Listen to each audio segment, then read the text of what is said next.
గ్యాకయుడు ఏమంటుందో నాకైతే ఇంటికాడి ముచ్చట్లు అన్నీ ఆదికొచ్చినాయి.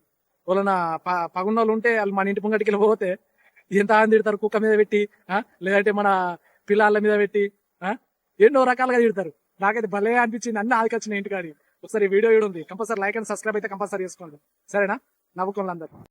ఇగో పల్లెటూళ్ళ కయ్యాలైనా అనుకో, ఇక కయ్య మాడిన మనిషి ఇంటి ముంగటికి వెళ్ళి అనుకో, అయిపోయి దీనికి ఒక 4 మాటలు నూకాలా అని అనుకుంటారు. ఇక ఎట్లా నూకుతారు తెలుసా? ఈ కుక్క గోని, ఈ కుక్కకెత్తే ఇక్కడికి లేవనా దారి, కుక్కలకి లేవా, ఇక్కడికి వేరే దారి లేవా, సిగ్గుండాలా బుద్ధుండాలా, ఇక్కడికి లేకపోతే ఇంకా ఊరుకుంటా అడమని కుక్కల కానీ ఇక్కడికి ఉన్న దారి కాని మాటలు అంటారు. మమ్మల్ని పట్టుకుని ఎత్తురు. మేము ఓడికి ఏమన్నది లేదు, స్టేషన్ లేదు, సిగ్గు లేదు, బుద్ధి లేదు, ఎన్నిసార్లు సిగ్గు రాదు అని తిడతారు. కుక్కల మీద కోల మీద సిగ్గులు తిడతారు. సిటీలలో గప్చు పండుకుంటారు కానీ మన పల్లెటూళ్ళలో యాడన్నా కనబడింది 4 మాటలు కింద మనసులు ఏమట్టది. ఇక్కడికి వెళ్ళి కనబడ్డప్పుడు 4 మాటలు, కనబడ్డప్పుడు 4 మాటలు నూసుకునే ఉంటారు. ఈ కయ్యాలు చల్ల ఉండని లో గమ్మతుంటాయి. ఇంకో కయ్యాలు ఆడుకునేటప్పుడు బాధ అనిపిస్తుంది. కయ్యమంతా అయిపోయినా కదా తలుసుకుంటే పోయి నాకు వస్తుంది, అది గట్లనే ఇది గిట్లనే అని అంటారు. గమ్మత్ అనిపిస్తుంది పల్లెటూరు కయ్యాలు. చూసిన వాళ్ళకే గమ్మత్ అనిపిస్తుంది పల్లెటూరు కయ్యాలు, ఆడుకున్న వాళ్ళకి కాదు.